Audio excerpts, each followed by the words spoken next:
In this Star Wars Battlefront 2 news update video, I will be sharing with you some very good news. EA have finally fixed an issue all of us would suffer from within Battlefront 2 after several years, plus they have acknowledged the game's resurgence in popularity. Plus, a former lead developer on the game has revealed some secrets, and we have some great updates to Kyber V2.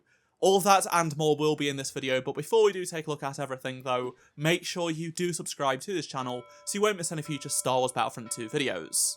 Also, I just wanted to quickly give you guys an update on my previous video in case you missed it.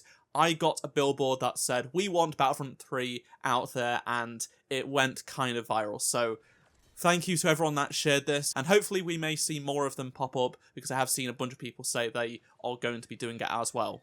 Let's now get into some actual great news about Battlefront 2, because to the surprise of myself and effectively the entire Battlefront community, EA have actually fixed Error 721.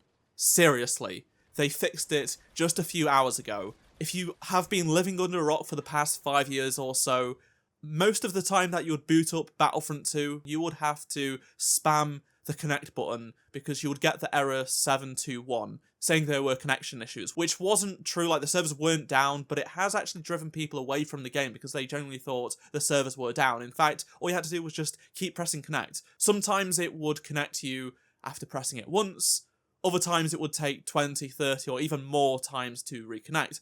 However, it's now fixed, completely fixed. It's been done by EA on the server side.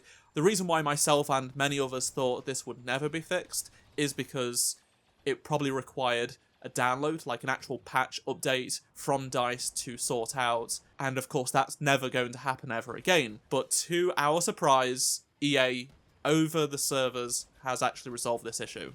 This means no more spamming connect ever again. It has been sorted out for this error, which is great. It's sad that it took this resurgence for this to happen, because it has actually driven people away. I have seen people say, "Oh, the servers are down, the servers are dead, they've turned off the game," because they keep getting this error, which is not true.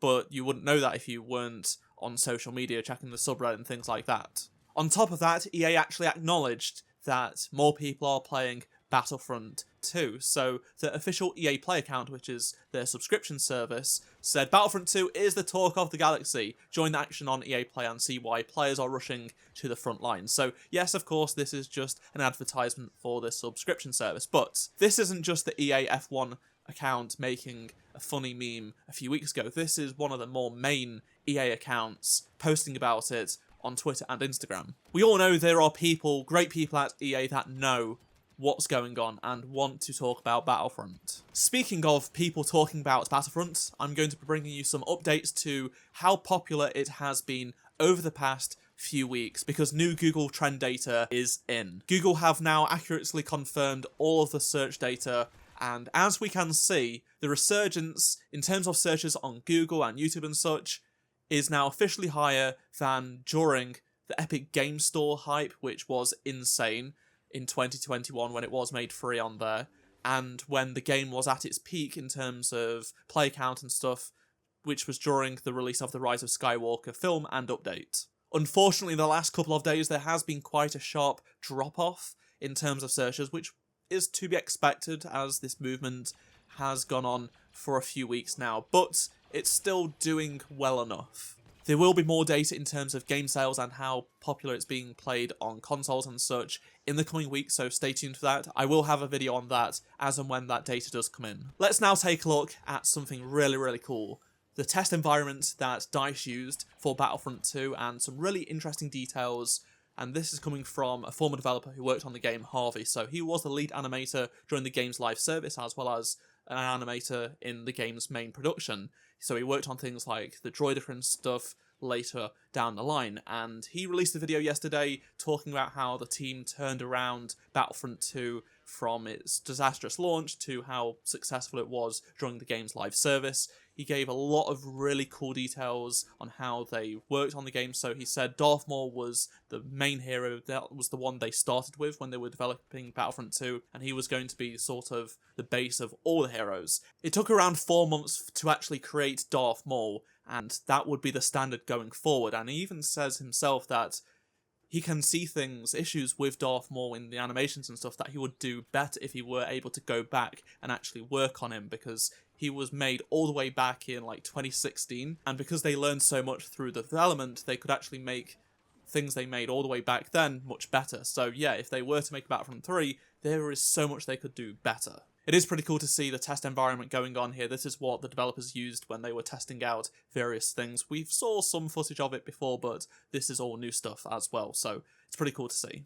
I got a chance to meet Harvey and give a bunch of feedback and discuss Battlefront 2 at Gamescom 2019. Myself and a bunch of other Battlefront content creators were out there to play Instant Action, the Clone Commandos, the co-op mode and all sort of stuff, and we had a great time sharing feedback and learning a lot from the developers. I'd highly recommend watching Harvey's video in full after you've watched this video, so I'll leave a link down below in the description. Let's now get some great updates on Kyber V2. I have received a lot of comments in the past couple of weeks asking, where is Wave 4? When is Kyber 2 going to release? Things like that. So let's get into the new information. As of yesterday, the Kyber team did confirm there will be a Wave 4. Yes, Wave 4 is happening. There is no date as of yet, but they now have an actual Wave 4 coming up.